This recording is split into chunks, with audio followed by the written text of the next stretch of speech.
To God be the glory, great things He had done. So loved He the world that He gave us His Son, who yielded His life an atonement for sin, and opened the life gate that all may go in.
Selamat pagi Bapak Ibu semuanya. Ya, sungguh tidak terkira pengampunan yang dianugerahkan Tuhan pada kita melalui Yesus Kristus. Biarlah pujian ini mengingatkan kita akan kasih dan pengorbanannya.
Kota besar gini masih ada pengemis.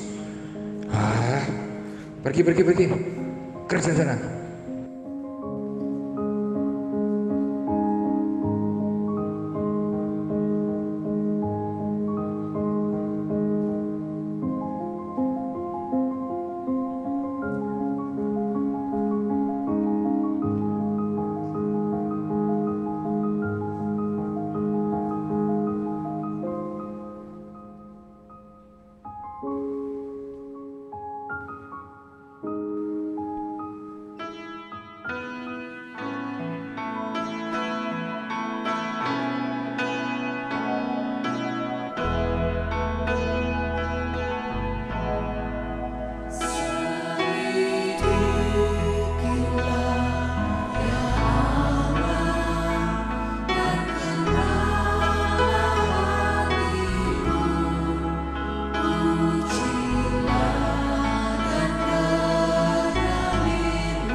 Mari kita bersama-sama menyanyikannya, saudara. Selidikilah ya Allah, dan kenalah hatiku. Ujilah dan kenalilah segenap pikiranku, dan lihatlah jika ada jalan-jalanku sesat, tuntunlah aku di jalan yang kekal. Bapak, Ibu, dan juga saudara yang kasih Tuhan, hari ini kita memasuki minggu kelima dalam masa Prapaskah. Saya mengajak Bapak Ibu untuk kembali merenungkan kehidupan kita masing-masing sebagai anak-anak Tuhan, sebagai orang percaya. Bagaimanakah kita mewujud nyatakan kasih Kristus dalam kehidupan kita, baik kepada rekan-rekan kerja kita maupun keluarga kita. Ada kasih itu terpancar dalam kehidupan kita sebagai anak-anak Tuhan. Mari kita mengambil saat teduh di hadapan Tuhan.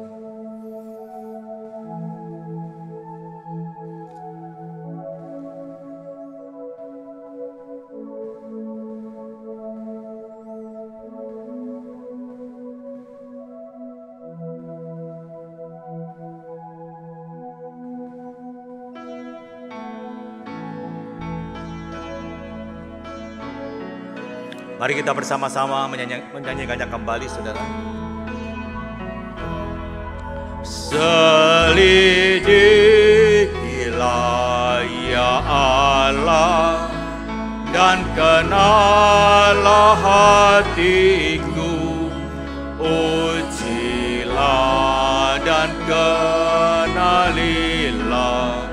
segenap pikiranku, dan lihatlah jika ada jalan-jalanku sesat, tuntunlah aku di jalan yang kekal.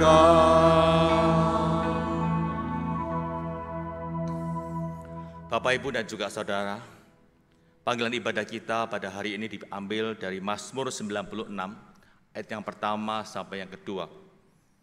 Nyanyikanlah nyanyian baru bagi Tuhan. Menyanyilah bagi Tuhan, hai segenap bumi. Menyanyilah bagi Tuhan, pujilah namanya. Kabarkanlah keselamatan yang daripadanya dari hari ke hari. Saya persilakan Bapak Ibu untuk bangkit berdiri.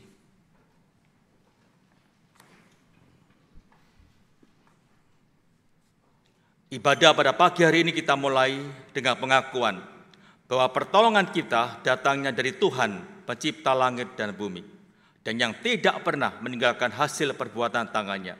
Tunurlah kepada kita sekalian kasih dan anugerah dari Allah Bapa, Allah Putra, dan Allah Roh Kudus. Amin. Mari kita tinggikan dan agungkan nama Tuhan kita, hormat bagi Allah.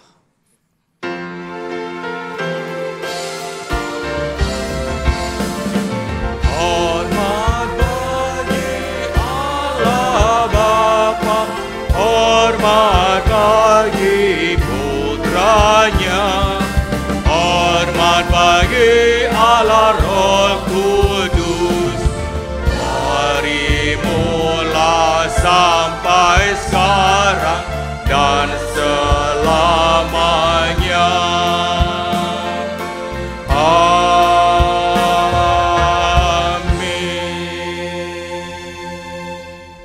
Mari kita berdoa, saudara. Ya Tuhan, kami datang kembali di hadapan-Mu pada pagi ini. Kami mengakui akan dosa kami di hadapan-Mu. Mengakui perilaku kami yang tidak sesuai dengan kehidupan orang percaya.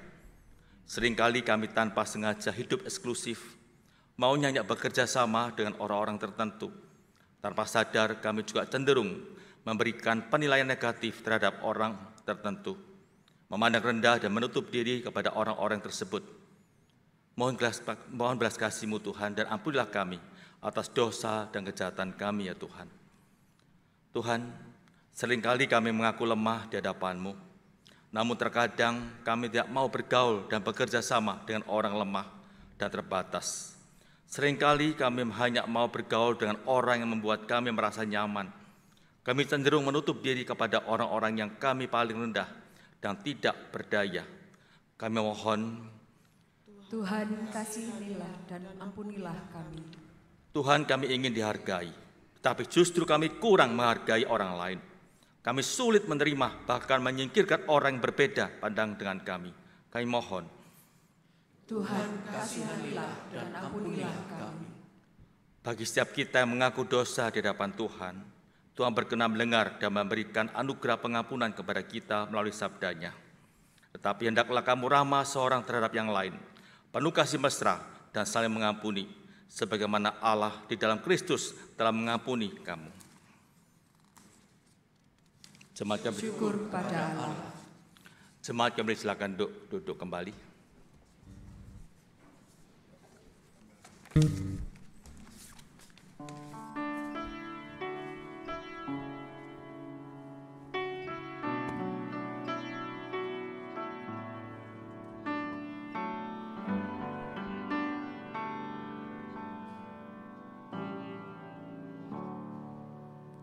Shalom Bapak Ibu sekalian.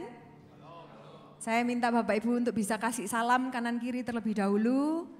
Bilang Tuhan memberkati, happy Sunday. Biar kita sadar bahwa kita datang di hadapan Tuhan saat ini sebagai satu umat. Mari kita mempersiapkan hati untuk memuji dan memuliakan nama Tuhan. Biarlah di Minggu Prapaskah ini dapat mengingatkan kita akan apa yang dikorbankan Yesus untuk menebus dosa saudara dan saya. Tidak ada kasih yang lebih besar dari kasih seorang yang memberikan nyawanya untuk sahabat-sahabatnya. Dia yang layak dipuji, dialah yang layak disembah.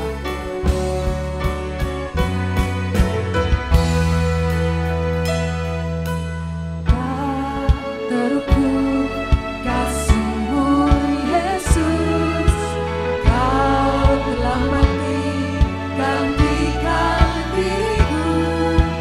Kau curahkan darah-Mu untuk tebus dosaku. Saya undang jemaat untuk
sadar akan kedalaman dosanya, yang bisa menghargai pengampunan Tuhan dalam hidupnya. Ujilah aku Tuhan, selidiki aku, apakah mataku hanya tertuju padamu. Karena hanya Engkaulah yang layak kami puji, Engkaulah yang layak kami sembah. Saya undang yang wanita terlebih dahulu.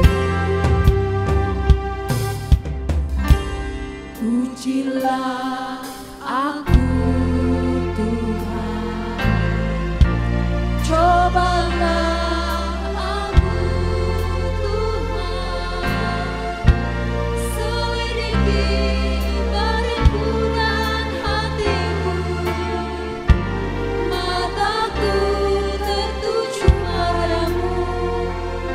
Mari bersama. Aku cinta padamu Tuhan, aku rindu hadirat-Mu Tuhan, aku ingin selalu dekat padamu, menikmati kehadiran-Mu. Ku nyanyi Hosana, Ku nyanyi Hosana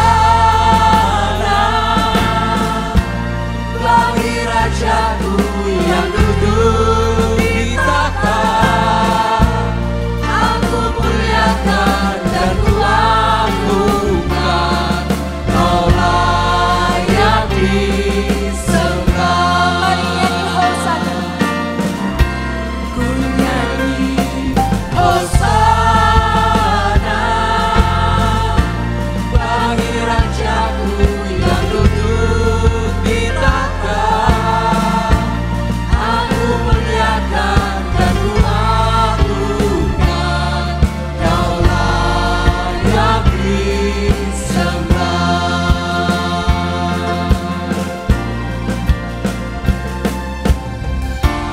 Engkaulah pencipta alam semesta.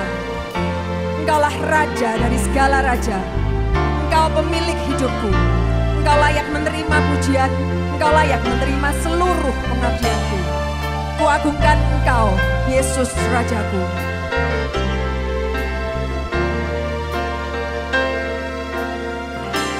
Ku agungkan Yesus Raja, Dia berkuasa dan layak disembah. Kami sama-sama kuagungkan.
Masih kuat memuji Tuhan? 10 orang kayaknya yang ngomong. Masih kuat memuji Tuhan?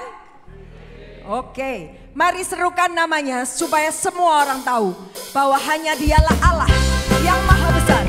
Hanya Dialah satu-satunya yang dapat menaklukkan maut. Mari kita nyanyikan lagu ini dengan semangat.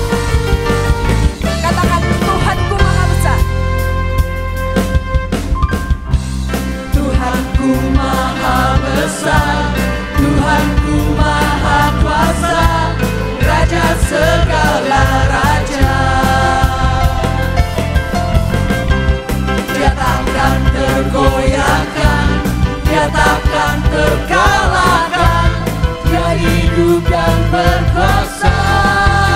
Mari serukan namanya, Yesus Tuhan Raja. Segala kuasa tunduk dalam namanya. Dia luar biasa, perkasa mulia. Yesus nama di atas segala nama.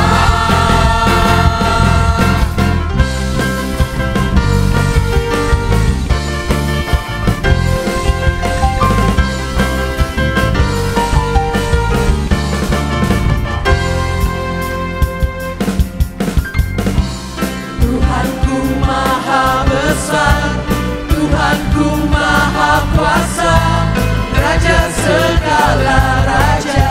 Mari katakan dengan Dia takkan tergoyahkan, dia takkan terkalahkan, dia hidup dan berkuasa. Serukan namanya, Yesus Tuhan Raja. Segala kuasa tunduk dalam namanya. Dia luar biasa, perkasa mulia. Yesus nama di atas segala nama. Serukan namanya, Yesus Tuhan Raja. Segala kuasa tunduk dalam namanya. Dia luar biasa, perkasa mulia. Yesus nama di atas segala nama. Yesus nama di atas segala nama. Yesus nama di atas segala nama. amin. Jemaat dipersilakan untuk duduk kembali.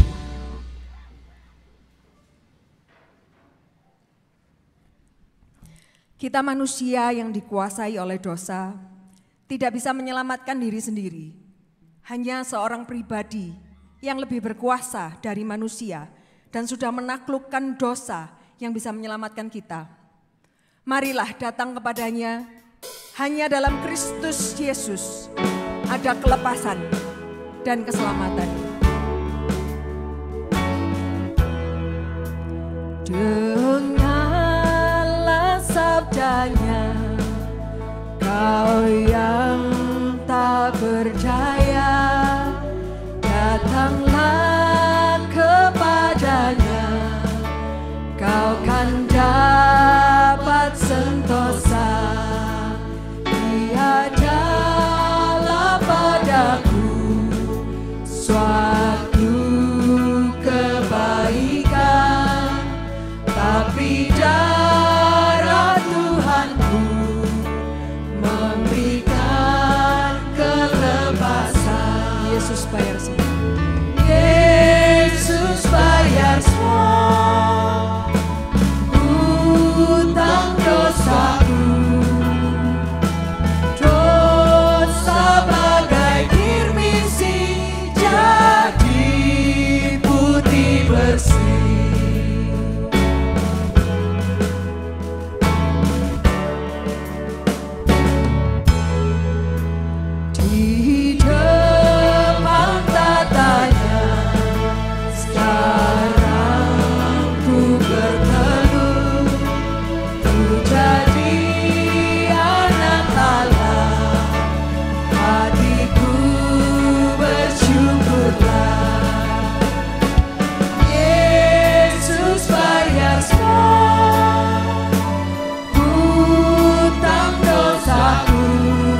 yang dapat memisahkan kita dari kasih Kristus.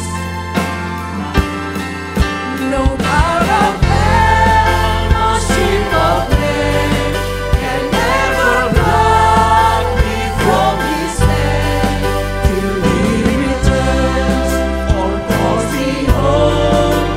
Here in the power of Christ I stand. No power of hell, no shield of man can ever block me from His hand till He returns or calls me home. Here in the power of Christ I stand.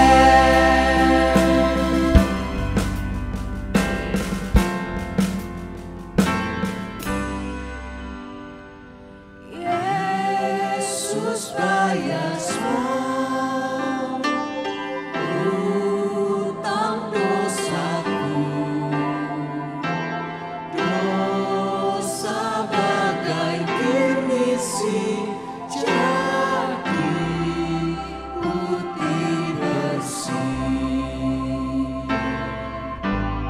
Tuhan, kami mengucap syukur karena kami punya Tuhan yang seperti Engkau. Kami mengucap syukur karena kami punya penebus yang menyelamatkan hidup kami. Kiranya Engkau terus mengingatkan kami, Tuhan, untuk selalu berjalan bersama dengan Engkau. Berjalan setia bersama dengan Engkau. Ini kami, Tuhan. Ini kami. Amin.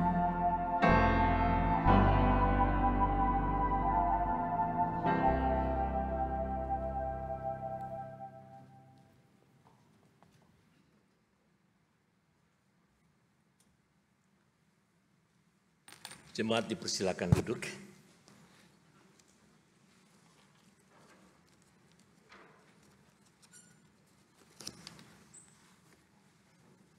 Shalom.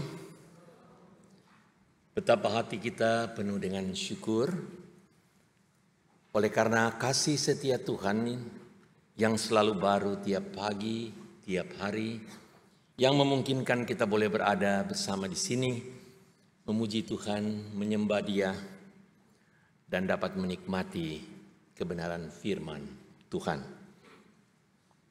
Nah, saudara sekalian, di dalam surat undangan bagi saya di sini, dan terima kasih untuk undangannya,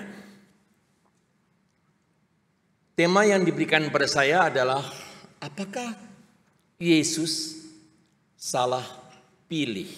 Ya. Maksudnya tentang Yudas. Apakah Tuhan Yesus salah pilih Yudas?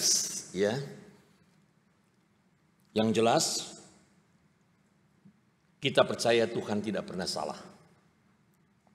Dan memang tujuannya jelas adalah agar jemaat, sebagaimana dituliskan dalam surat itu, memahami kedaulatan dan kebesaran Allah. Ya, dan agar kita tidak menjadi sama seperti Yudas. Untuk hal ini, saudara sekalian, kita tidak akan membahas khusus Yudas, tetapi saya akan membahas dalam satu rentangan karya keselamatan Allah yang luas, yang di dalamnya kita mendapati yaitu peristiwa Yudas yang bersama dengan Tuhan Yesus. Mari saudara sekalian, sebelum kita merenungkan firman Tuhan, kita berdoa. Berkenanlah ya Engkau ya Tuhan untuk menyapa kami dengan kebenaran firman-Mu. Jikalau bukan Tuhan yang menyapa kami, sia-sialah suara manusia ya Tuhan. Celikanlah mata kami, bukalah hati kami. Mampukanlah pikiran kami ya Tuhan, untuk dapat memahami kebenaran firman Tuhan. Dan doa sembahyang kami kiranya Tuhan berkenan memampukan kami bukan saja memahami, menghayati, tapi benar-benar mengaplikasikan itu di dalam kehidupan kami, supaya hidup kami tidak menjadikan anugerah Tuhan menjadi sia-sia, Sebaliknya ya Tuhan, kami boleh hidup dengan setia, memuliakan Tuhan dan jadi berkat bagi banyak orang. Bersabdalah Tuhan, kami mendengar. Demi Kristus kami berdoa. Amin. Saya mengajak kita melihat dari bagian Alkitab yang pertama-tama saya ambil dari Galatia pasalnya yang keempat. Galatia pasalnya yang keempat. Ayat 4 sampai yang ke-7. Galatia pasal 4 ayat 4 sampai yang ke-7. Yang berbunyi seperti ini. Firman Tuhan. Tetapi setelah genap waktunya, maka Allah mengutus anaknya yang lahir dari seorang perempuan dan takluk kepada hukum Taurat. Ia diutus untuk menebus mereka yang takluk kepada hukum Taurat supaya kita diterima menjadi anak. Dan karena kamu adalah anak, maka Allah telah menyuruh roh anaknya ke dalam hati kita yang berseru, Ya Aba, Ya Bapa. Jadi kamu bukan lagi hamba melainkan anak. Jikalau kamu anak, maka kamu juga adalah ahli waris oleh Allah. Saudara dan saya sebagai anak Tuhan, janji Tuhan jelas. Kita adalah ahli waris oleh Allah. Terpujilah Kristus, selamat dan berbahagia setiap orang yang mendengar firman Tuhan dan menyimpan dalam hatinya serta melaksanakan dalam kehidupannya.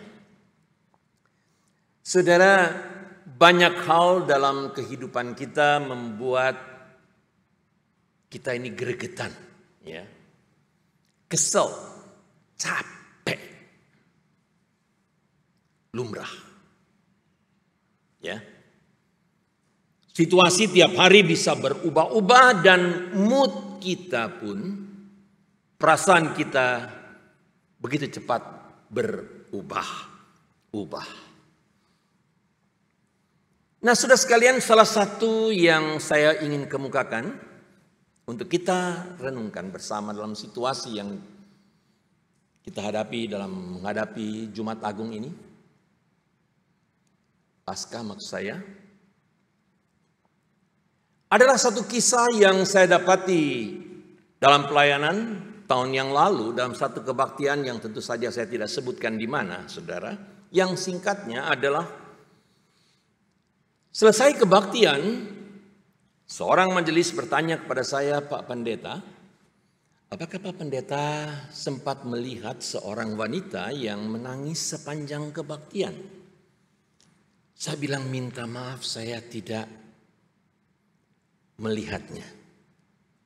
Saya melihat jemaat tetapi saya tidak melihat persis satu wanita itu. Nah, saya diceritakan bahwa wanita itu ternyata datang dengan pengawalan. Dia dari penjara dan oleh usaha gereja dia dibawa ke tempat kebaktian, tempat ibadah itu dengan pengawalan. Mengapa? Wanita ini adalah korban pemerkosaan. Tetapi dia yang dipenjarakan. Saya tidak tahu kasusnya selanjutnya, saudara sekalian, tapi itulah kenyataan pada saat itu. Saudara, kalau kita mendengar seperti itu, yang seperti saya katakan tadi, mana boleh jadi kita tidak gregetan, saudara sekalian. Kok bisa begitu sih? Kesel dong. Ini korban, ya. Kok dia yang masuk? Tapi kasus seperti ini banyak kan? Yang dikorbankan, tanda kutip, ya. yang disalahkan walaupun benar, membuat saudara sekalian ketidaknyamanan kita. Namun Alkitab juga saudara sekalian maju satu langkah lagi, menunjukkan kepada kita bukan saja situasi yang berada di luar sana, tetapi juga dalam situasi kehidupan bergereja dan pelayanan kita. Saudara tahu tentang kisah yang dituliskan jelas sekali di dalam Injil Matius pasal yang ke-11 mengatakan tentang Yohanes Pembaptis yang juga dipenjarakan. Mengapa dipenjarakan? Karena saya singkatkan pelayanan. Keberaniannya menegur dosa yang merupakan fakta. Yang dapat menyampaikan kebenaran firman Tuhan tanpa tedeng aling-aling. Konsekuensi logisnya adalah penjara. Padahal dia pendahulu daripada Tuhan Yesus yang memperkenalkan, lihatlah anak domba Allah yang mengangkut dosa isi dunia. Saudara sekalian, pada waktu berada di dalam penjara, kita tahu ceritanya ini, saudara. Yohanes tentu saja mendengar tentang pelayanan Tuhan Yesus yang menyembuhkan banyak orang, menculikkan mata orang buta, mentahirkan orang kusta. Namun dia pertanyakan saudara sekalian melalui murid-muridnya, coba tolong tanya, apakah engkau yang akan datang itu seperti yang dia tunjukkan, lihatlah anak domba Allah itu. Apakah engkau yang akan datang itu ataukah kami masih harus menunggu yang lain? Ada sebersit kekecewaan dalam pelayanan Yohanes Pembaptis yang sebenarnya pada dasarnya adalah dia yang dengan berkobar-kobar melayani Tuhan. Kok Yesus Tuhan ini alon-alon asal kelakon, kira-kira begitu. Cara pelayanan yang berbeda sehingga dipertanyakan oleh Yohanes Pembaptis yang harus ada di dalam penjara, yang akhirnya juga harus dipenggal kepalanya. Tuhan Yesus menjawab dengan sangat jelas, berbahagialah orang yang tidak menjadi kecewa dan menolak aku. Apabila kita meneliti bahasa aslinya, saudara, mendalami ayat itu, maksudnya seperti ini, diparafraskan, disederhanakan. Berbahagialah orang yang oleh karena situasi tertentu yang mengecewakan, tapi tetap tidak menolak aku. Berbahagialah orang yang walaupun tidak memahami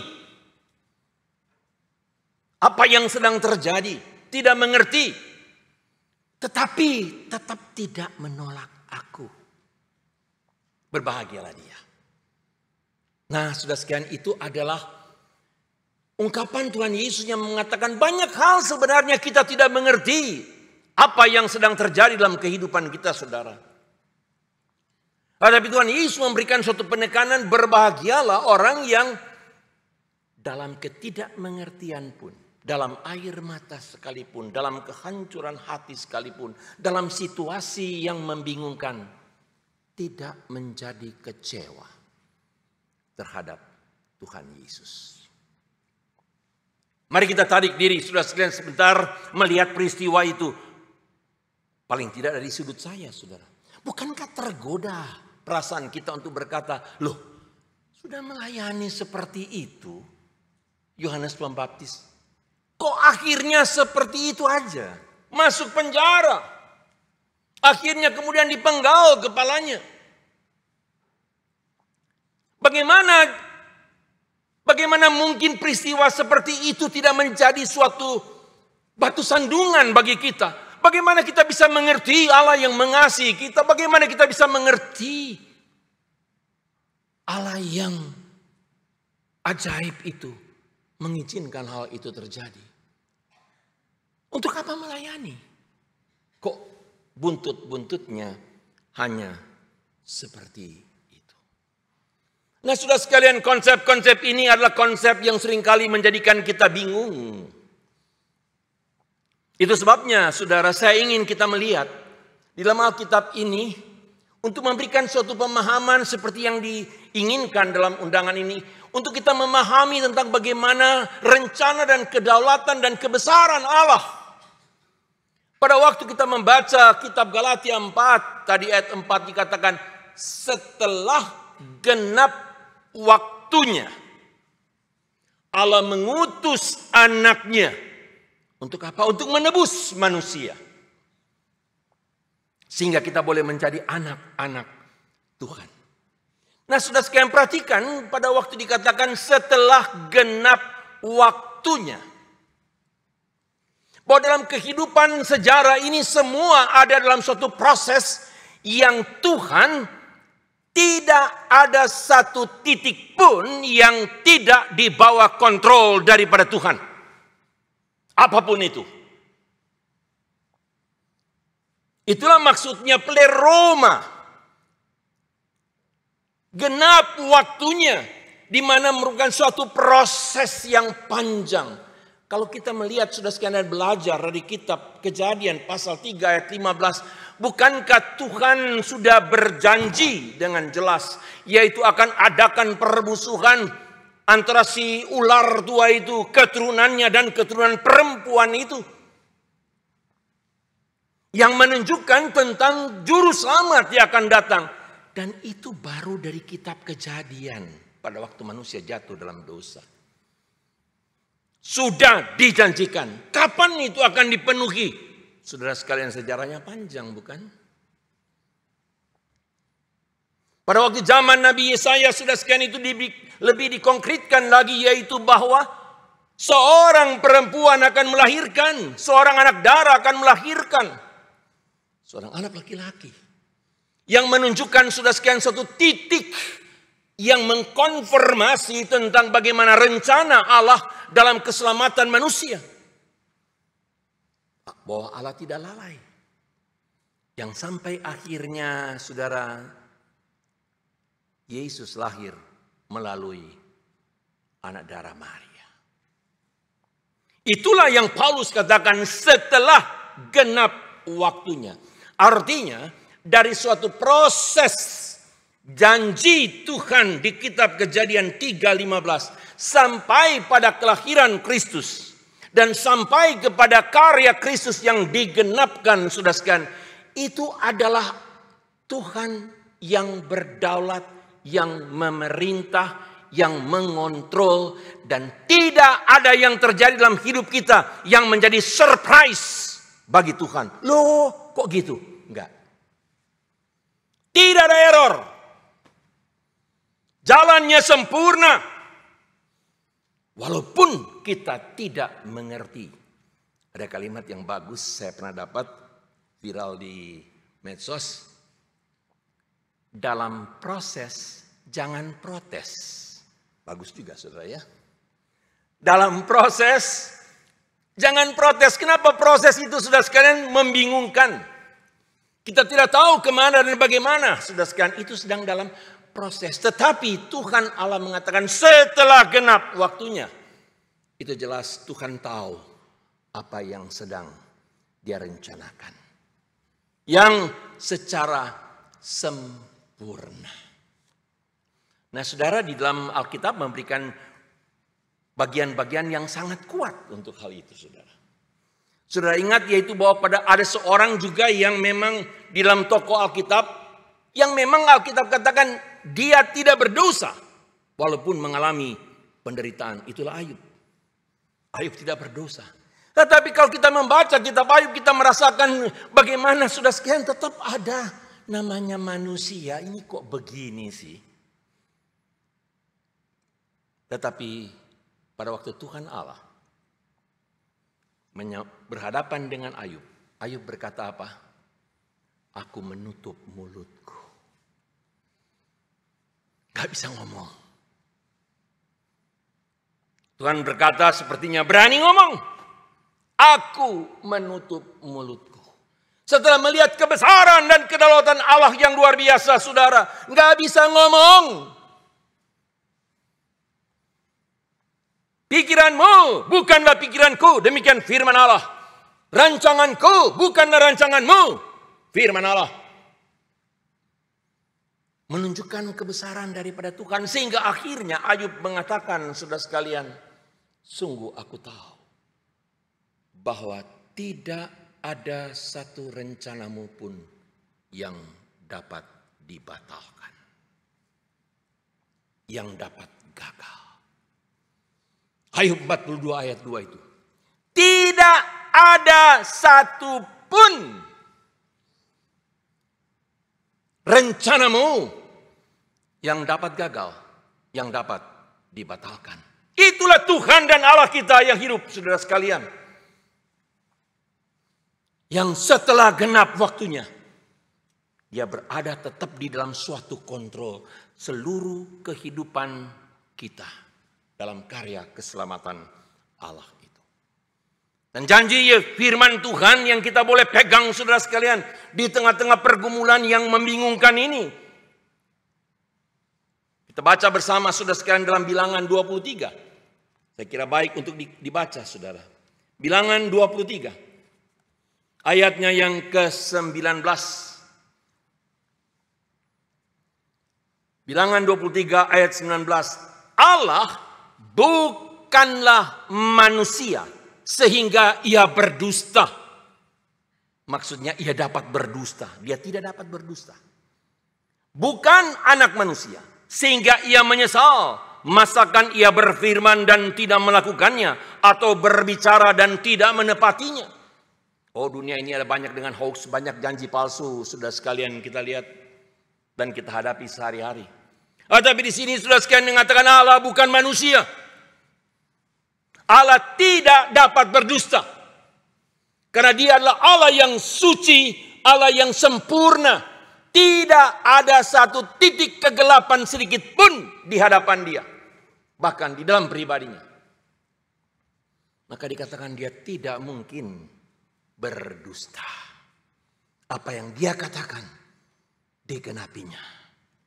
Lalu itulah sebabnya dikonfirmasikan, saudara sekalian, di dalam Titus 1 ayat 2 dan 3. Titus 1 ayat 2 dan 3 mengatakan, dan berdasarkan pengharapan akan hidup yang kekal yang sebelum permulaan zaman.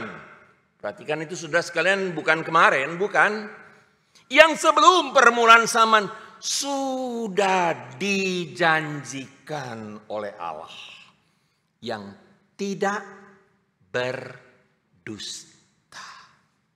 Dan yang pada waktu yang dikehendakinya telah menyatakan firman-Nya dalam pemberitaan Injil yang telah dipercayakan kepadaku sesuai dengan perintah Allah juru selamat kita.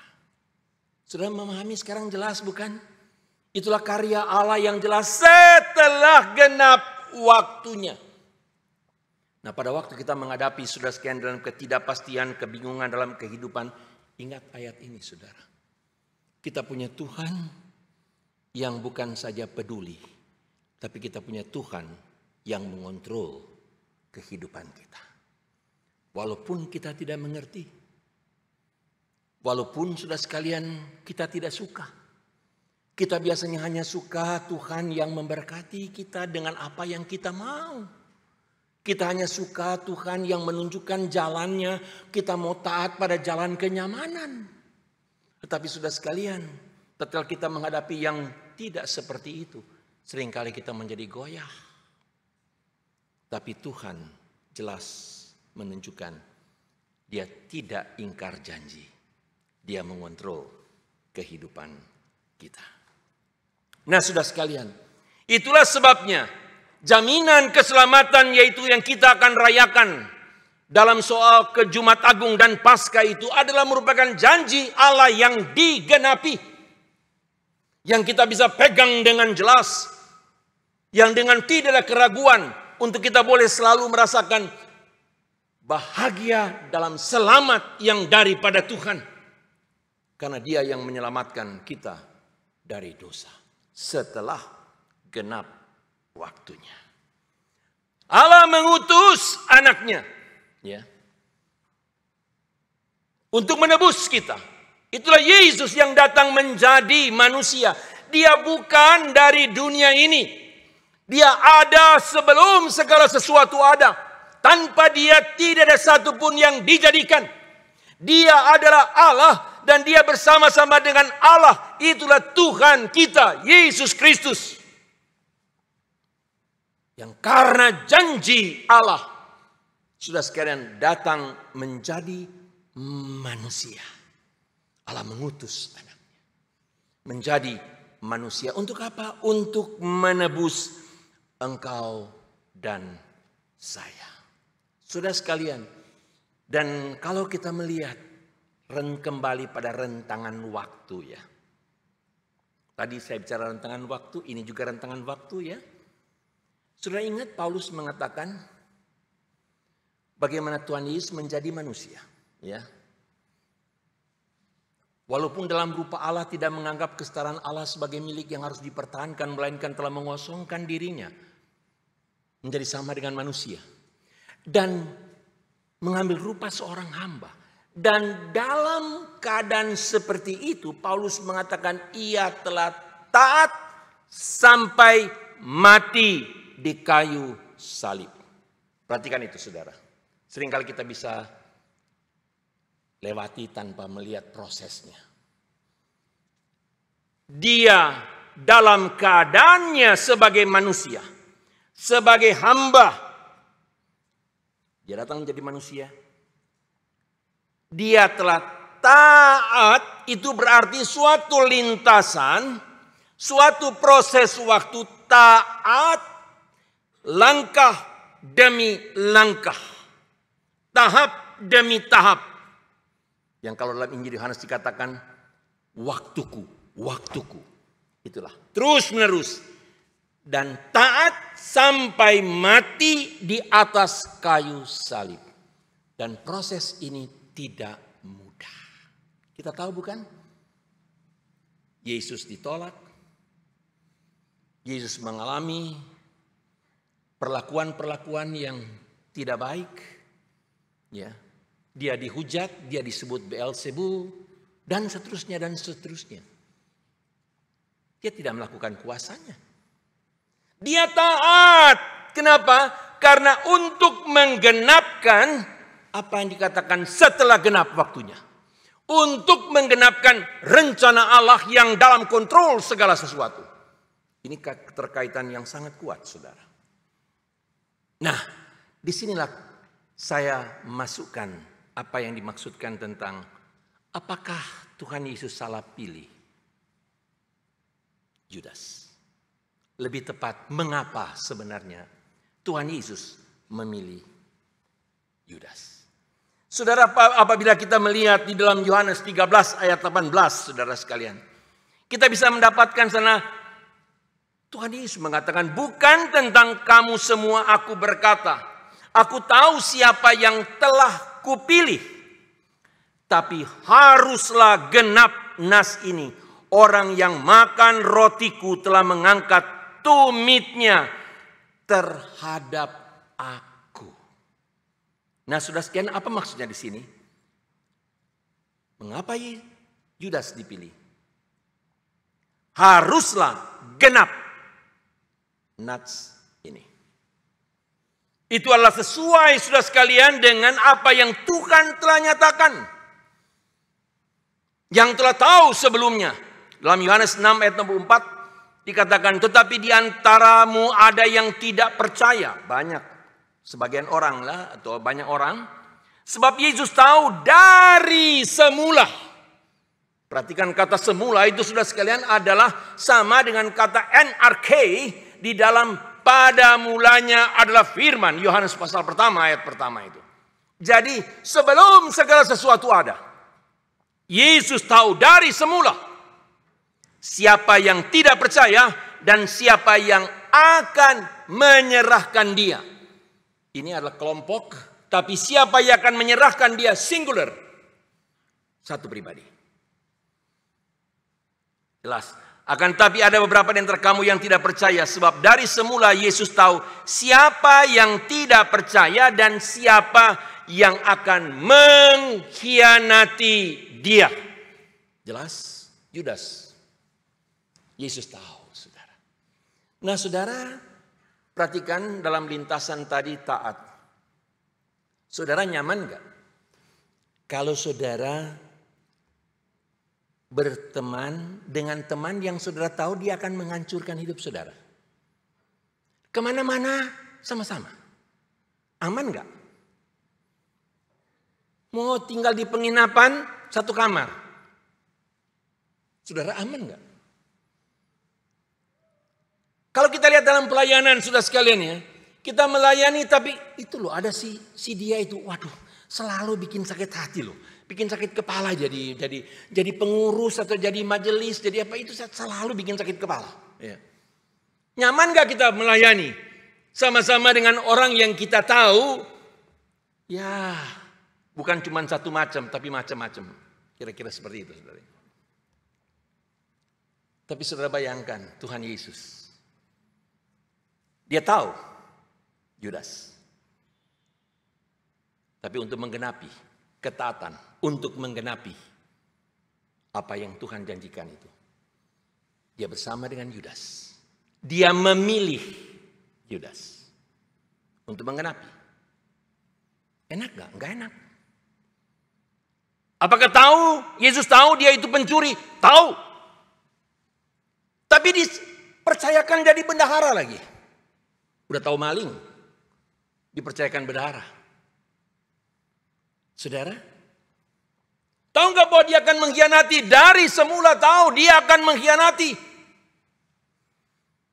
Tapi sudah sekian disitulah kita melihat betapa luar biasa karya Allah itu. Yang menunjukkan kebesaran kasih karunia-Nya kepada manusia. Tetapi sebaliknya menunjukkan saudara sekalian, di dalam diri daripada Yudas itu, betapa dahsyatnya dosa manusia. Manusia yang dikasihi oleh Allah tetapi manusia mengkhianati Allah. Yesus datang memberi dirinya kepada manusia untuk diselamatkan. Tapi Yudas memilih uang daripada cinta Yesus. Cinta uang lebih daripada cinta Tuhan. Yudas memilih saudara sekalian apa yang dia kehendaki. Kenyamanannya dia, rencananya dia daripada mengasihi Tuhan. Tetapi perhatikan saudara sekalian, kemunafikan Yudas. Yang harus Yesus terima di dalam langkah-langkah menuju kayu salib. Saudara, sudah jelas dia maling. Saudara lihat dia punya kemunafikan. Paling tidak saudara sekalian ada dua hal yang saya bisa tunjukkan. Tajam. Pada waktu Yesus diurapi di Betania. Lalu kemudian air minyak wangi ditumpahkan. Yudas bilang apa? Kenapa itu ditumpahkan? Lebih baik itu diberikan kepada orang miskin. Labelnya bantu orang miskin. Itu label. Pelayanan. Bantu orang miskin. Rohani bukan? Luar biasa. Tapi Yohanes memberi catatan. Dia bukan peduli. Dia itu pencuri. Yang dia mau adalah ada banyak uang dan dia dapat kemudian selewengkan uang itu. Bukan pelayanan. Atas nama pelayanan. Tapi demi keuntungan diri. Bahkan dalam ketidakjujuran. Yesus tahu akan hal itu. Tapi bersama dalam satu tim. Bagaimana perasaan itu? Pada waktu Tuhan Yesus mengatakan ada seorang yang akan menyerahkan aku. Semua pada tanya menurut Injil Matius. Apakah aku Tuhan? Apakah aku Tuhan? Semua pada takut. Akukah dia? Akukah dia? Saudara berani-beraninya Yudas bilang. Akukah dia? Munafiknya bukan main. Itulah Yudas. Yang semeja dengan Tuhan. Melayani bersama Tuhan. Lebih tajam lagi saudara sekalian. Yesus yang tahu tentang Yudas, apa yang dia lakukan? Dia berikan kuasa bisa membuangkan setan. Dia berikan kuasa untuk menyembuhkan orang. Melakukan mujizat-mujizat. Yesus berikan. Dan dia lakukan semuanya itu. Tetapi disitulah membuktikan saudara sekalian. Pelayanan yang luar biasa dengan label-label rohani. Tidak membuktikan kemurnian dan perkenan Allah. Sekali lagi. Pelayanan yang dengan label-label rohani demi orang miskin. Pelayanan yang dengan label-label kuasa Tuhan mujizat terjadi. Kepopuleran dan luar biasa dalam pelayanan tidak membuktikan bahwa itu adalah perkenan Tuhan dan adalah benar seorang hamba Tuhan. Saya gentar, saudara, pada waktu memikirkan akan hal itu. Tapi itulah yang Yesus Tuhan bersama dengan Yudas, saudara sekalian, dalam pelayanan. Dan itu semua adalah untuk menggenapkan apa yang dikatakan setelah genap waktunya diutus dan totalitas itu dalam kontrol Tuhan. Nah, saudara sekalian, di situ kita perlu belajar untuk seperti dikatakan dalam surat, janganlah kita menjadi seperti Judas. Ya. Bukan seperti Judas itu. Yang dalam pelayanan, tetapi sudah sekalian sebenarnya dia tidak mempunyai kesungguhan dan kemurnian dalam pelayanan. Yang dia lakukan adalah bagi dirinya sendiri. Itulah natur orang berdosa yang tidak datang pada anugerah Allah. Apakah situasi membuat Yudas seperti itu, saudara sekalian? Kita melihat tanggung jawab itu ada pada Yudas. Pada waktu dia telah melakukan penjualan Yesus yang dikhianati itu, apa yang dikatakannya? Akhirnya dia melihat Yesus ditangkap, dia mengatakan, aku telah berdosa. Sadar juga. Aku telah berdosa, telah menyerahkan orang yang tidak bersalah. Artinya apa? Dia tidak mengatakan karena si anu, karena si dia, karena situasi, no, aku. Itu tanggung jawab daripada seorang manusia. Dia tahu, tapi dia tidak bertobat. Itulah Yudas, saudara. Nah, saudara sekalian, di sini mengajarkan kepada kita teladan Tuhan Yesus bagaimana ada begitu banyak orang yang berbeda. Saya percaya bukan ada Yudas, saudara sekalian, tapi kita mungkin ada banyak berbeda. Kalau Yesus bisa berhadapan dengan Yudas, bagaimana kita bisa berhadapan dengan saudara-saudara kita yang berbeda, tapi sesama anak Tuhan. Untuk melayani, menggenapkan rencana Tuhan.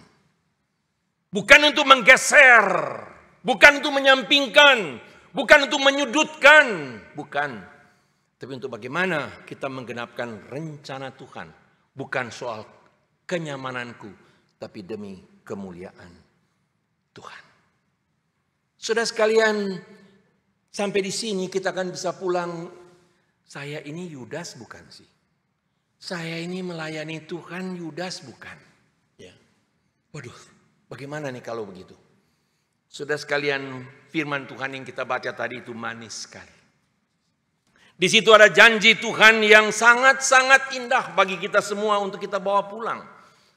Dalam kegalauan, dalam ketidakmengertian, dalam ketakutan kita pun, kegelisahan kita pun. Dikatakan apa, saudara sekalian? Tuhan Yesus itu datang untuk apa? Untuk menebus kita. Lalu apa yang terjadi? Karena penebusannya dikatakan karena kamu adalah supaya kita diterima menjadi anak. Bukan anak kebinasaan seperti Yudas. Tapi anak yang menerima, seperti firman Tuhan, seberapa banyak orang yang menerima dia, Yudas tidak. Yang menerima dia, kepada mereka diberikan hak menjadi anak-anak Allah. Maka pada waktu kita yakin kita telah menerima dia sebagai Tuhan dan Juru Selamat, kita bukan Yudas. Kita bukan anak kebinasaan. Tapi kalau saudara belum yakin, pastikan diri saudara. Jangan tinggalkan tempat ini sebelum saudara pasti bahwa sungguh saudara telah menerima dia sebagai Tuhan dan Juru Selamat. Dalam segala keberadaan kita. Dan kita akan disebutkan sebagai anak. Dan bukan saja sebagai anak, saudara sekalian. Dikatakan di sini, dan sebagai anak kita juga disebutkan ahli waris. Saudara sekalian, ini luar biasa. Anugerah demi anugerah yang Tuhan limpahkan kepada anak-anak Tuhan dalam pergumulan-pergumulan. Itu sebabnya saudara sekalian, Paulus mengatakan, segala penderitaan, segala sesuatu yang dihadapi sekarang tidak dapat dibandingkan dengan kemuliaan yang Tuhan sediakan. Waktu itu dia berbicara apa? Itulah ahli waris yang menerima warisan yang kekal, yang tidak dapat binasa, yang tidak dapat diambil oleh siapapun juga. Yang menjadi bagian daripada anak-anak Tuhan. Dan satu kepastian, pada waktu kita sebagai ahli waris, berarti Tuhan peliharakan kita. Dan tidak ada kegagalan di dalam tangannya. Saudara, kalau satu kerajaan punya ahli waris, pangeran, pasti dijaga baik-baik. Jangan sampai gagal. Kita adalah ahli waris. Anak yang telah diberikan roh. Menerima dia, menerima roh kudus. Dan kita bisa berseru, ya Abah, ya Bapa. Dan Bapa itu memeliharakan kita. Melindungi kita. Dalam ketidakmengertian kita boleh menjadi kecewa, saudara sekalian. Kenapa Tuhan? Nyatakanlah itu dalam segala permohonan dan ucapan syukur kepada Tuhan. Pada waktu kita menangislah. Tuhan janji dia akan menampung air mata kita di kirbatnya. Tuhan mengerti tetesan air mata kita. Bukankah Daud juga berkata, air mataku membasahi bantalku, ranjangku. Ada tangisan. Tapi saudara sekalian, Allah peduli dengan air mata. Allah peduli dan menjaga, melindungi kita. Sehingga saudara sekalian, menghadapi Paskah dan Jumat Agung ini, kita punya satu kepastian. Tuhan adalah dalam kontrol. Saya tidak mengerti dan saya tidak tahu hari esok. Tapi Tuhan dalam kontrol. Dia menggenapinya. Dia Tuhan yang tidak berdusta. Dia berjanji dan dia menepatinya. Kalau dia mengatakan engkau anakku, maka sudah sekalian dia tidak akan pernah tinggalkan kita. Dia memeliharakan kita. Bukankah itu satu penghiburan dan kekuatan kita? Air mata boleh mengalir, tetapi tangan Tuhan yang kuat itu memegang kehidupan kita. Amin, saudara. Amin. Mari kita berdoa. Ya Tuhan, terima kasih untuk apa yang boleh kami renungkan, Tuhan. Banyak kegalauan, banyak kali kami tidak mengerti. Dan ya Tuhan, tolong kami untuk percaya Tuhan yang mengontrol seluruh hidup kami. Tuhan, terima kasih untuk tanda awas. Kami tahu kami sebagai anak Tuhan. Tapi biarlah Yudas boleh menjadi satu pelajaran bagi kami. Tanda awas. Tuhan tolong kami untuk cinta Tuhan. Lebih dari segalanya. Tidak mudah ya Tuhan. Tapi tolong kami. Tuhan tolong kami. Supaya kami tidak mengkhianati Engkau ya Tuhan yang mengasihi kami. Tuhan tolong kami. Supaya kami tidak menolak Engkau ya Tuhan. Yang menjaga dan melindungi kami. Yang punya rencana yang sempurna dalam hidup kami. Tolong kami Tuhan. Hamba-Mu berdoa bagi kehidupan jemaat Tuhan. Keluarga demi keluarga, pribadi lepas pribadi. Kehidupan keluarga, suami dan istri, orang tua dan anak. Kehidupan pelayanan, kehidupan pekerjaan, upaya mencari nafkah. Kehidupan studi, Tuhan kiranya memberkati semua. Dalam rencana-Mu yang sempurna bagi anak-anak-Mu Tuhan. Ini doa kami Tuhan. Dalam menghadapi minggu-minggu sengsara ini, biarlah kami boleh semakin menghayati betapa besar dan ajaib kasih Tuhan. Betapa besar dan ajaib kuasa Tuhan yang mengontrol segala sesuatu. Di dalam nama Yesus kami berdoa. Amin. Mari kita bangkit berdiri bersama-sama. Bersama dengan gereja di segala abad dan di segala tempat, kita dengan hati nurani yang murni mengakui pengakuan iman rasuli sebagai berikut. Aku percaya kepada Allah, Bapa yang Maha Kuasa, Khalik langit dan bumi, dan kepada Yesus Kristus, anaknya yang tunggal Tuhan kita, yang dikandung dari Roh Kudus, lahir dari anak darah Maria, yang menderita sengsara di bawah pemerintahan Pontius Pilatus, disalibkan, mati dan dikuburkan, turun ke dalam kerajaan maut. Pada hari yang ketiga, bangkit pula dari antara orang mati, naik ke sorga, duduk di sebelah kanan Allah, Bapa yang Maha Kuasa. Dan dari sana Ia akan datang untuk menghakimi orang yang hidup dan yang mati. Aku percaya kepada Roh Kudus, gereja yang kudus dan am, persekutuan orang kudus, pengampunan dosa, kebangkitan tubuh, dan hidup yang kekal. Amin. Silakan duduk.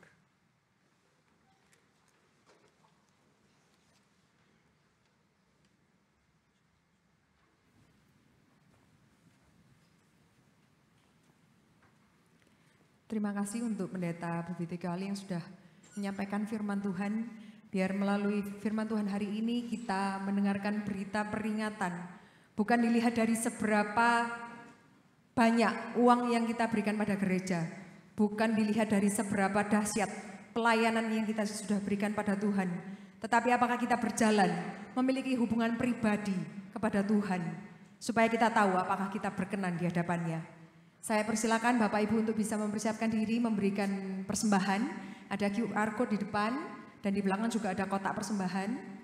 Setelah itu saya undang Bapak Ibu bisa bangkit berdiri bersama dengan saya untuk memujikan lagu Ada Kuasa Dalam Darahnya.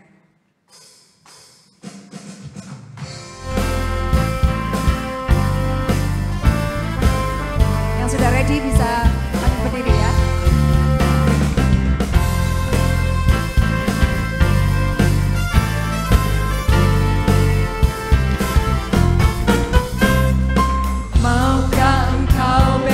Dari dosa, dalam darahnya ada kuasa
Mari kita berdoa, saudara.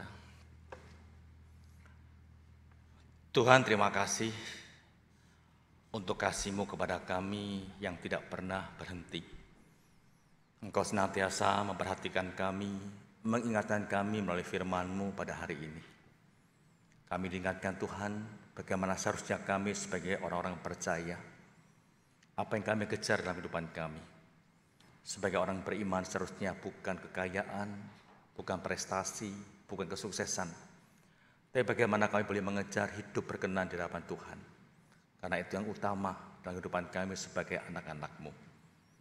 Terima kasih untuk hamba-Mu, Pendeta Bubi Tikwalu yang boleh menyampaikan firman Tuhan. Kau senantiasa memberkati untuk kesehatannya, pelayanan, demikian keluarganya. Kami serahkan juga istrinya Ibu Kori ke dalam pimpinan-Mu juga. Kami percaya Tuhan senantiasa topang dan sertai untuk kehidupannya di waktu-waktu akan datang. Terima kasih Tuhan untuk apa yang Kau berikan pada hamba-Mu ini. Tuhan, kami juga bersyukur kepada-Mu untuk kesempatan kami boleh memberikan persembahan kepada-Mu.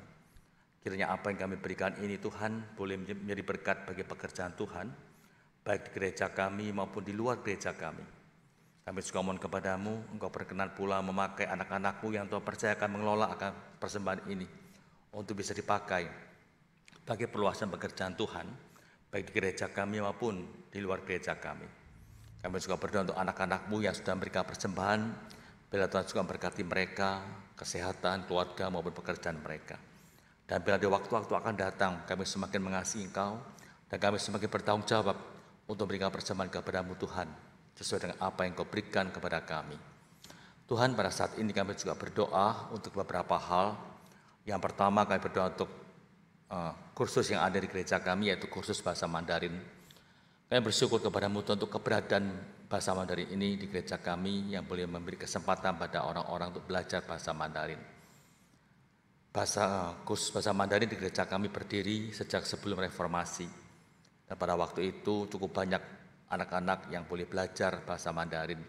Namun setelah reformasi dengan banyaknya kursus-kursus yang lainnya, maka peserta semakin sedikit di gereja yang ikut kursus Mandarin di tempat kami. Kami mohon kepada-Mu Tuhan, kami serahkan untuk para pengurus supaya mereka betul-betul berpikir dengan baik, bersatu, memikirkan bagaimana bisa mengupdate akan kursus bahasa Mandarin Elion ini. Kami juga berdoa untuk guru-guru yang mengajar, beri kepada mereka juga kemauan tuntutan untuk bisa mengupdate diri mereka, sehingga mereka bisa mengajar dengan sesuai dengan perkembangan zaman saat ini. Tuhan, kami juga berdoa pula untuk sebuah program di gereja kami, khususnya menjelang Paskah dan Jumat Agung, di mana pada tanggal 3 sampai 6 September April akan datang, kami akan mengadakan doa puasa. Kami mohon kepada-Mu Tuhan, sertai akan acara ini boleh berlangsung dengan baik, di mana biarlah kami sebagai jemaat Elion, sebagai anak-anak Tuhan, ada kerinduan untuk boleh datang bersama dengan orang-orang percaya dengan jemaat Elion ini, untuk bersekutu, berdoa bersama, berpuasa bersama, di mana kami betul-betul bisa merasakan kasih Tuhan dalam kehidupan kami, dan kami juga belajar bagaimana merasakan akan penderitaan Kau di atas kayu salib itu. Kami juga mohon kepada-Mu Tuhan, pakai anak-anak-Mu yang Tuhan pakai untuk menjadi berkat dalam menyampaikan firman Tuhan, supaya mereka bisa mempersiapkan dengan sebaik-baiknya. Kami juga berdoa untuk panitia yang ada, baik panitia Jumat Agung, doa puasa, Paskah, supaya Tuhan dipakai mereka dan juga sertai mereka masing-masing. Tak lupa kami juga berdoa Tuhan untuk EBS, Ellen Bible Study, yang diadakan terakhir kalinya pada bulan ini, yaitu pada Rabu ke depan. Kami serahkan juga untuk hamba-Mu, penginjil John yang akan menyampaikan, yang akan menjelaskannya. Tuhan juga beri pakai dan sertai. Terima kasih Tuhan. Dalam nama Tuhan Yesus kami berdoa. Amin. Segala kemudian kita naikkan pada Tuhan kita, doksologi.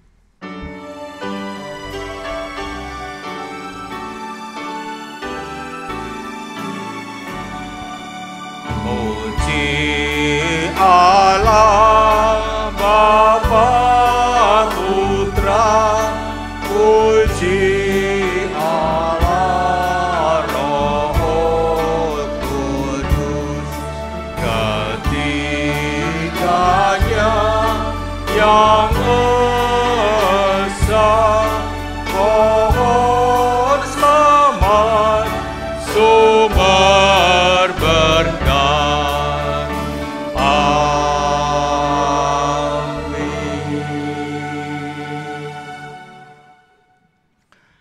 Tuhan, terima kasih Engkau telah sertai ibadah kami pada hari ini mulai awal sampai dengan selesai.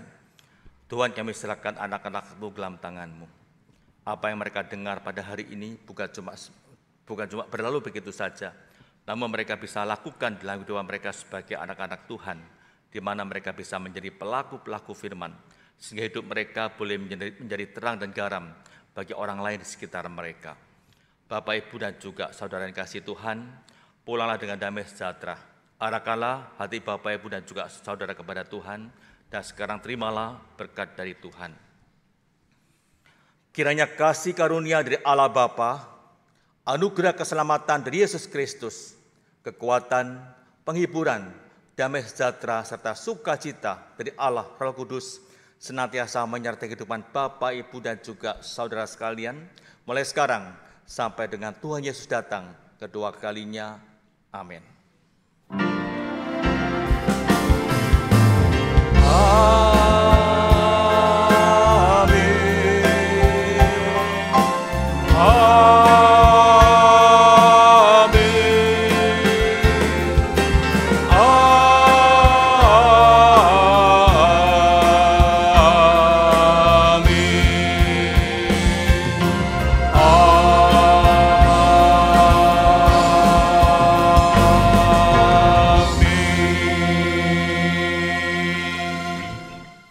Jemaat yang persilakan duduk kembali, ibadah selesai, Tuhan memberkati saudara.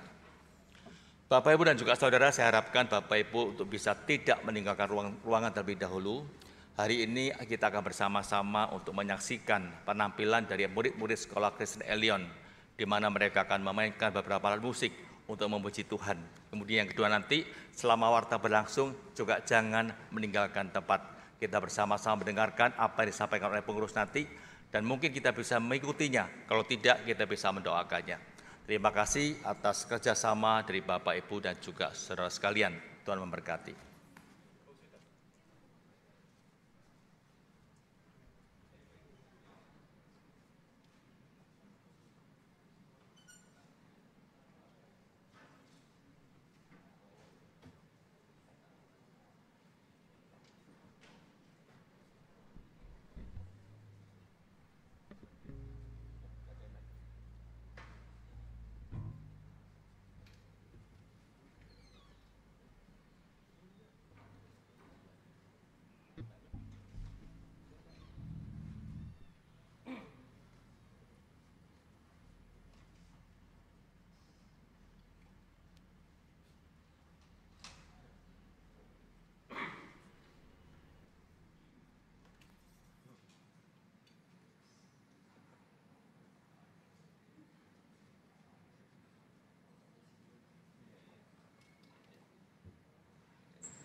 Shalom, selamat pagi Bapak Ibu sekalian.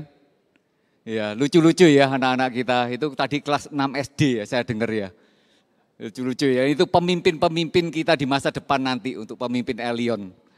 Bapak Ibu sekalian, pertama-tama saya ingin minta maaf untuk YouTube yang pada hari ini seharusnya ada live, tapi karena ada masalah internet connection, akhirnya YouTube-nya tidak ada. Jadi nanti kita akan upload sekitar jam 3. Bagi Bapak Ibu yang mengenal saudara-saudara sekalian yang biasanya beribadah online, bisa memberitahu nanti kira-kira jam 3 kita akan upload hasil dari YouTube rekaman pada hari ini. Karena tadi ada internet problems. Lalu pertama-tama apakah ada dari Bapak Ibu sekalian yang pertama kali hadir tempat ini bisa berdiri sebentar di tempat? Ada yang pertama kali hadir bisa berdiri sebentar? Yang di atas mungkin? Ada yang pertama kali?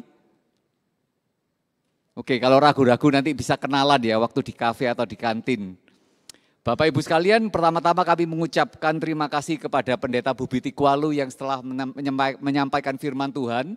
Kami mendoakan untuk pelayanan beliau di Betsata, di Manado, dan juga sebagai lecturer di Saat ya Bapak.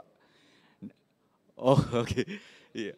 Oh udah pensiun ya, oke. Kita doakan untuk pelayanan Pak Bubi ya di kedepannya supaya Tuhan terus menyertai dan terus memimpin.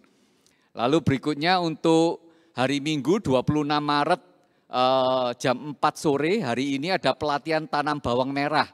Jadi ini merupakan suatu bentuk kepedulian kita kepada warga-warga sekitar Tanjung Sari. Nanti renungan akan dibawakan oleh Saudara Satria dengan MC-nya adalah Ibu Lingke. Nanti tempatnya di aula bawah. Bagi Bapak Ibu sekalian yang mau lihat silakan ya nanti jam 4 sore. Lalu besok Senin tanggal 27 Maret ada GAC yaitu Golden Age Community, yaitu komunitas usiawan kita yang umurnya sekitar 65 tahun ke atas ya. Nah itu nanti tentang Mazmur 18, renungan akan dibawakan oleh penginjil Tarmina, MC-nya Evelyn, lalu mengundang jemaat yang Golden Age untuk bergabung jam 9:30 pagi. Lalu yang keempat, Rabu tanggal 29 Maret ada EBS mengenai perintah ke-9 dan ke-10 perintah Allah dari Dasatita. Saya percaya di sini pasti sudah tahu semua ya tentang 10 perintah Allah. Perintah ke-9 dan ke-10 itu apa? Masih ingat? Ini pasti hafal kan dari sekolah minggunya Elion semua kan ya. Perintah ke-9 jangan bersaksi dusta dan perintah ke-10 itu apa? Jangan mengingini milik sesamamu. Oke, nanti kita belajar dari penginjil John Vo dan Saudara David Wijaya akan memberikan link Zoom-nya. Lalu Senin depan itu ada doa puasa pada tanggal 3 sampai 6 April. Doa puasa secara onsite di gereja, jam 6 sore ada makan malam bersama. Lalu jam 7 malam itu persekutuannya. Boleh angkat tangan siapa yang pernah mengikuti doa puasa selama ini? Yang pernah mengikuti? Bisa angkat tangan? Oke, Aldo pernah ya? Ivan pernah? Oke, yang angkat tangan yang sebelah kiri kanannya belum pernah ikut doa puasa, diajak ya. Untuk doa puasa dari tanggal 3 sampai 6 April. Diajak kiri kanannya yang belum pernah ikut. Lalu berikutnya tanggal 7 April kita ada Jumat Agung, pengkhotbahnya adalah Pendeta Hendy Sutrisno. Jam 9:30 pagi, Jumat 7 April itu tanggal merah bukan holiday tapi holy day, hari yang kudus. Lalu untuk sekolah minggu ibadah Paskah itu temanya bangkit bersama Kristus, itu tanggal 9 April hari Minggu 9:30 seperti biasa. Lalu untuk segenap hamba Tuhan dan pengurus mengungkapkan turut berduka cita untuk kedua keluarga dari saudara seiman kita. Yang pertama almarhum Ibu Adriana Ambiati Surya, nenek dari saudara Kamela dan saudara Hendra. Lalu juga almarhum Ibu Ong Eli Chandra, yaitu mama dari Lili dan mama mertua dari Sumarsono Ganda atau Kotek Siu. Kiranya Tuhan memberikan kekuatan dan penghiburan buat keluarga yang tinggalkan. Baik, terima kasih untuk perhatiannya. Selamat berhari Minggu, Tuhan Yesus memberkati.